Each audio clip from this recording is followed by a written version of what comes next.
আসসালামু আলাইকুম। তো শিক্ষার্থীরা, আজকের এই ক্লাসে আমি তৃতীয় শ্রেণীর আমার বাংলা বই এর পাঠ 12 নাম হচ্ছে আমাদের গ্রাম। এখানে সুন্দর একটি ছড়া দেওয়া আছে। আমরা আজকের এই ক্লাসে 34 নম্বর পৃষ্ঠারের এই ছড়াটি পড়ব।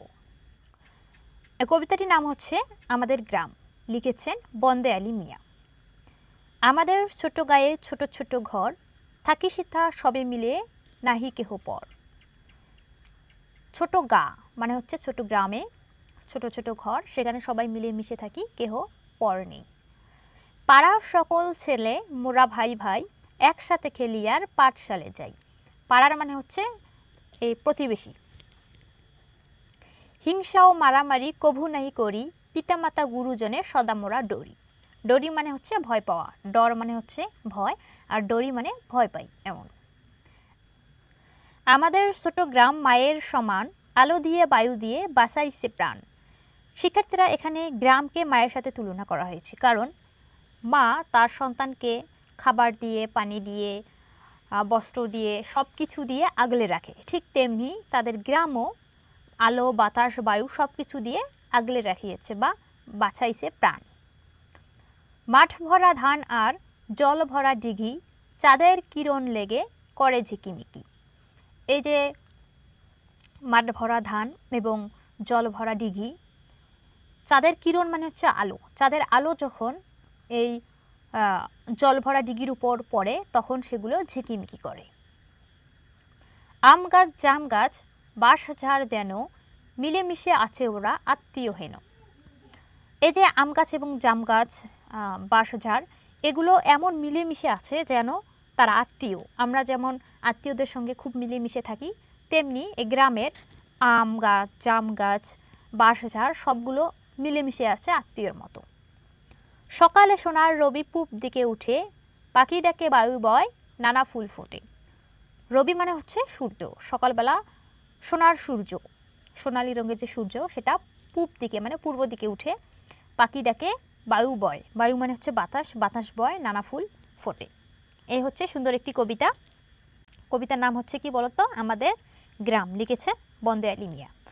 তো আমরা যে কবিতাটি পড়লাম, এখান থেকে আমরা কি বুঝলাম? আমাদের গ্রামটি ছোট, এখানে ছোট ছোট ঘর আছে, আমরা সবাই মিলে মিশে থাকি, কেউ কাউকে পর মনে করি না। প্রতিবেশী বা পাড়ার সব ছেলে একসঙ্গে মিলেমিশে খেলা করি, পাঠশালায় যাই। পাঠশালা মনে হচ্ছে স্কুল বা বিদ্যালয়। কেউ কাউকে হিংসা করি না, কারোর সাথে মারামারি করি না, বাবা মা এবং বড়দের কথা মেনে চলি। এই গ্রামে আবার মাঠ ভরা ধান আছে, জলা ভরা দিঘি আছে, দিঘির জল চাঁদের কিরণ লেগে ঝিকঝিক করে। এই গ্রামের আলো বাতাস পেয়ে আমরা বড় হই। আর গ্রামকে মায়ের সাথে তুলনা করা হয়েছে, গ্রামখানি আমাদের কাছে মায়ের মতো, কারণ গ্রামখানি যেন আমাদের প্রাণ বাঁচায় আলো বায়ু দিয়ে। এরপর গ্রামে আছে আম গাছ, জাম গাছ, আছে বাঁশঝাড়। এসব গাছপালা দেখতে মনে হয় তারা সবাই আত্মীয়র মতো মিলেমিশে আছে। এই গ্রামে সকালে পূর্ব দিকে সোনার মতো রঙিন সূর্য ওঠে, পাখিরা ডাকে, বাতাস বয় এবং নানা রঙের ফুলও ফোটে। এরপরে দেখো আছে শব্দ শিখি। এখানে যে শব্দগুলো আছে এগুলো শিখব, যেগুলো আমাদের এই যে কবিতাটি, এই কবিতায় আছে। এই শব্দগুলো এই কবিতায় আছে, সেগুলো আমরা শিখব। সেথা মানে হচ্ছে সেখানে, কভু মানে হচ্ছে কখনো, ডরি মানে ভয় পাই, কিরণ মানে হচ্ছে আলো, আত্মীয় মানে হচ্ছে আপনজন, রবি মানে সূর্য, বায়ু মানে হচ্ছে বাতাস। এরপরে দেখো আরও কাজ দেওয়া আছে, বাক্য লিখি। এই যে কয়েকটি শব্দ দেওয়া আছে, এই শব্দগুলো দিয়ে এখানে নতুন বাক্য তৈরি করতে হবে। প্রথমে দেওয়া আছে পাঠশালা। আমরা পাঠশালা দিয়ে নতুন একটি বাক্য তৈরি করব। আমরা এখানে লিখতে পারি, আমাদের গ্রামে একটি পাঠশালা আছে। পরের শব্দটি হচ্ছে গুরুজন। এখানে আমরা লিখতে পারি, আমরা গুরুজনদের শ্রদ্ধা করি। এরপর শব্দটি হচ্ছে দিঘি। দিঘি দিয়ে একটি বাক্য তৈরি করতে হবে। গ্রামে অনেক দিঘি দেখা যায়। এরপরে আসে মিলে মিশে। আমরা এখানে লিখতে পারি, গ্রামে সবাই মিলেমিশে থাকি।